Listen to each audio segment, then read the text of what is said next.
Hi, my name's Olalua, also known as the Laulu Effect. I love content creating, I'm a storyteller, businesswoman, and the COO of a tech startup called Neo. I'm here to share my journey and my learnings from navigating adulthood, building a career, keeping friends, and dating. This is my channel, a meeting place to connect with gifted people going places. Hi everyone, how are you doing? I'm Olalua, aka Laulu, and I'm back with another video for you today. Today I wanted to talk about big people and small people and all about that small thing that kind of gets on people's back called comparison.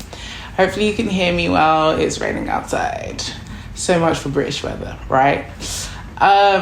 So I talked about this on my story some time ago, and I thought I would come and kind of do an extended video just about what I mean and what I was talking about. I was talking about big people and small people. And so first I'm going to start off with a definition. What is a big person? What is a small person? For me, a big person is a person that identifies and agrees with their self-perception. Maybe they are someone who is self-actualizing. And that's a term in psychology that people use about manifesting, becoming. Someone who may have attained certain things or certain achievements, levels of success. And also someone who has a level of self-belief, confidence about themselves and who they are and who God says they are. A small person is the opposite of that. So it is a person who doesn't see themselves entirely, or maybe has found themselves unable to self-actualize in some form of way. Maybe they felt hindered, or maybe they're still growing and becoming. And I feel like when it comes to self-actualization, all of us are still becoming. Nobody is in their final destination. We are all evolving and learning and transforming. But for the sake of this video, let's say that they are someone who just hasn't really started that journey yet. And so you're still looking externally for motivation to start that process. Let's say that's what a small person is. So one of the things I think we need to identify is that there are big people and small people everywhere. And if you're a big person, well done. You're still growing, and maybe there's still areas of confidence that you would like to kind of build up, but you feel pretty good about who you are and how you're appearing in the rooms that you're going into. And maybe you've attained a level of success, and that's good. You still have a level of things to work on, but that's kind of where you are.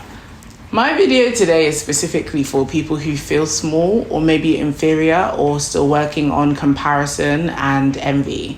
Now, one of the things that I have observed is that if you're going to be a big person, or if you desire to be a big person and you are already around big people, but maybe you feel small, first you're going to have to keep your envy at bay.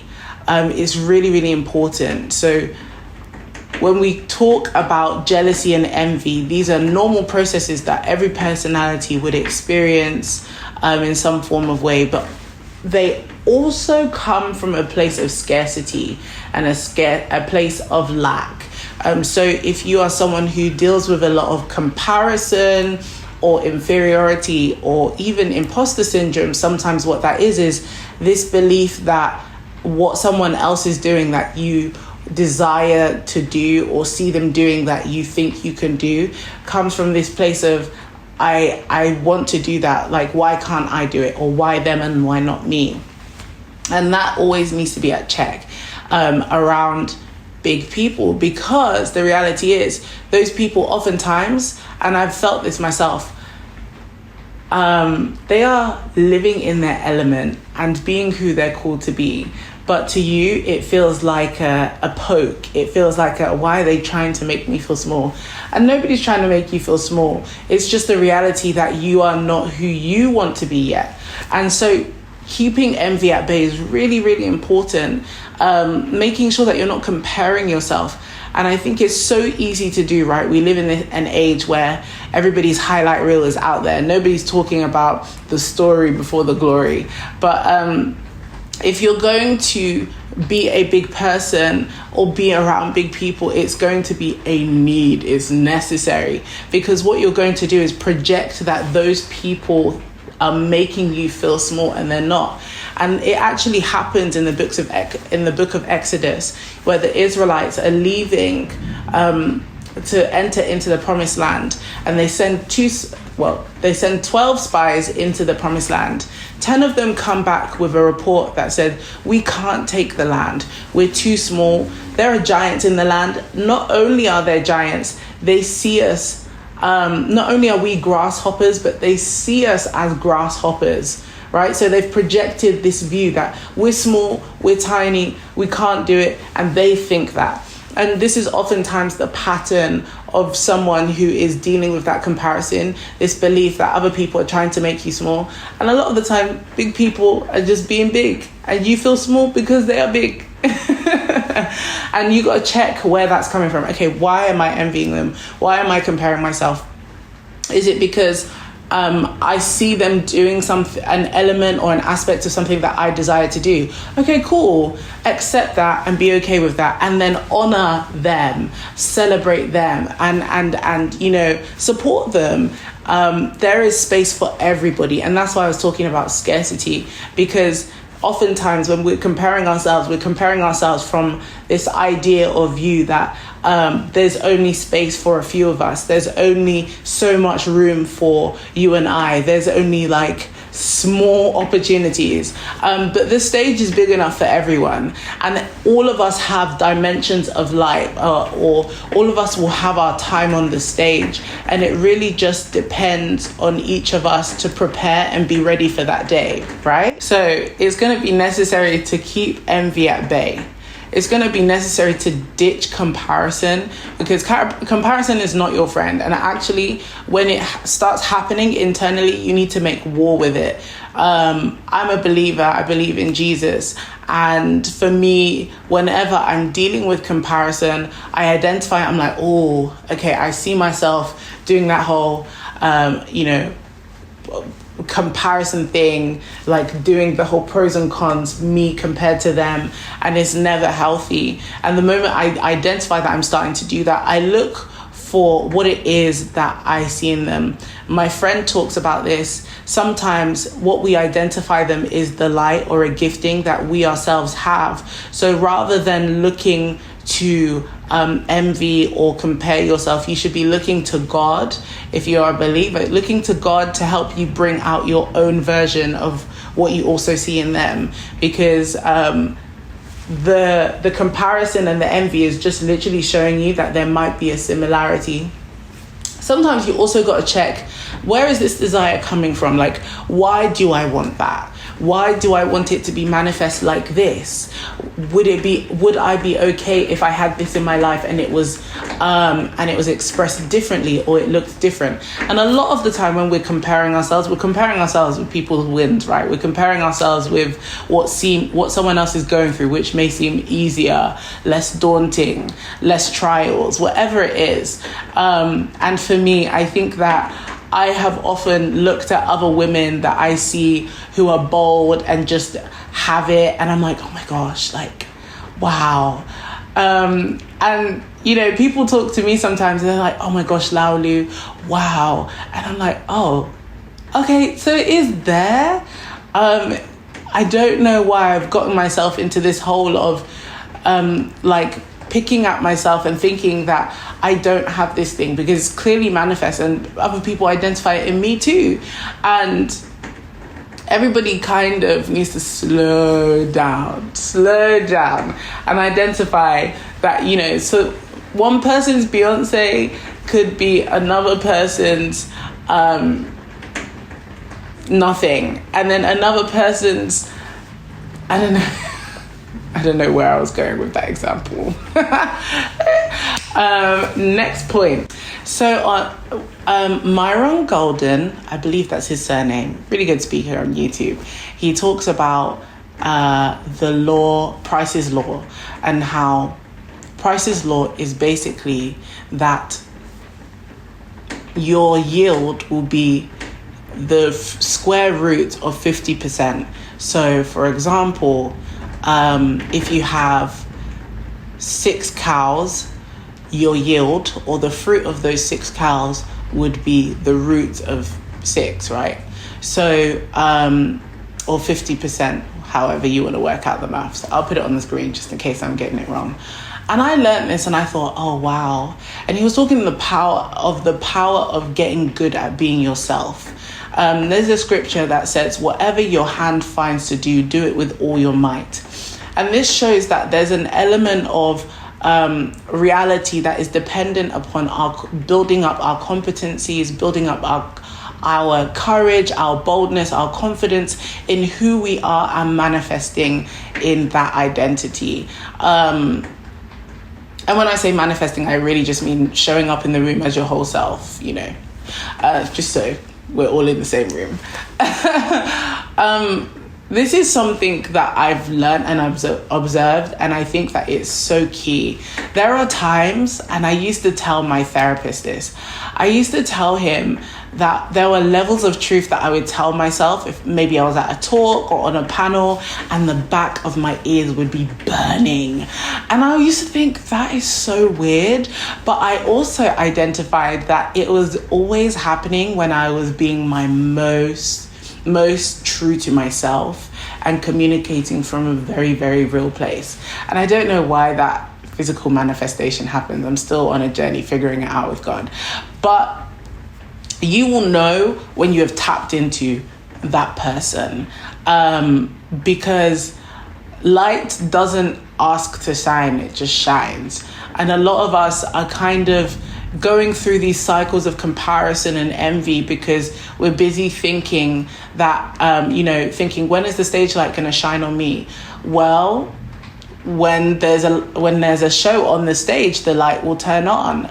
And I genuinely believe that. I feel like many of us need to get much better at being ourselves, much better at talking from what we understand and know, which is our truth. And there are people who literally fluctuate towards that. Fluctuate? That's not the word.